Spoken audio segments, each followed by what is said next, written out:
देखिए, पहले तो ये है कि आप जो हमसे सवाल पूछ रहे हैं, पत्रकार साथियों, आप सब हाउस में थे। आप में से बहुत लोग मीडिया गैलरी में उपस्थित थे। आपने ये देखा है कि जो बजट पेश किया गया, 1 घंटा 25 मिनट का फाइनेंस मिनिस्टर का स्पीच, 85 मिनट का स्पीच, 85 मिनट मतलब 5100 सेकेंड। इस 5100 सेकेंड में बंगाल का एक बार नाम तक नहीं लिया गया, एक बार भी, मतलब बंगाल मेंशन ही नहीं किया गया।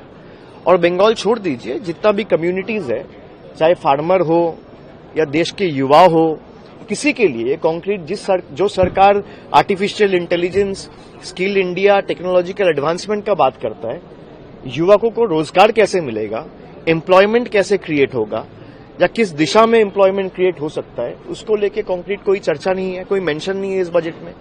फार्मर्स के लिए कोई फाइनेंशियल सिक्योरिटी या इनकम स्टेबिलाईज करने का कोई तरीका, ताकि किसानों का कुछ मदद मिले, उसका कोई तरीका नहीं है। और कोई भी कम्युनिटी के लिए कोई यहां पे सोल्यूशन नहीं है, कोई समाधान नहीं है। तो this budget is a faceless budget, baseless budget and a visionless budget. सरकार कह रहे, तो इसीलिए मैं कह रहा हूं कि सरकार तो कहेंगी। सरकार अगर बजट पेश कर रहा है, उसको डिफेंड करने का जिम्मेदारी सरकार का है। तो to me the budget is more like a government self appraisal report written by its own PR department.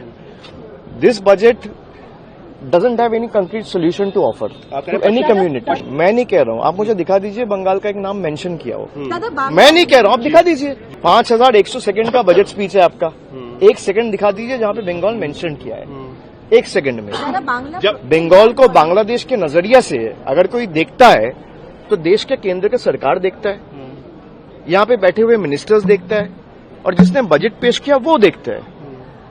हम लोग को अगर बांग्लादेशी कोई बोलता है, तो यहाँ पे बैठ के जो बजट पेश किया है और जो बजट लिखा है, जिस सरकार ने पेश किया है, वो सरकार देखता है। नहीं तो आपका 85 मिनट का बजट स्पीच में बंगाल का एक बार मेंशन भी नहीं होगा। कुछ आप पिछला बार जो वादे किए थे, जल जीवन मिशन का 2525 करोड़ जो बजट में प्रॉमिस था, वो आपने रोक के रखा है। तो जो लास्ट ईयर आपने वादा किया था, वही नहीं निभाया। अब नया वादा क्या करेंगे? नहीं, चुनावी बजट तो वो तो आप कहेंगे, लेकिन हम लोग आशा नहीं करते इस सरकार से। 2021 के बाद से बीजेपी के सरकार जिस तरीके से बंगालियों को अत्याचार किया है, तो हम लोग की तरफ से कोई चुनाव का प्रत्याशा नहीं था, क्योंकि इनको पता है बंगाल में खर्चा भी करेंगे तो हारेंगे। तो from their perspective, if you see, they have preferred not to spend any money on Bengal because they know they are going to lose the state lock, stock and barrel to Trinamool.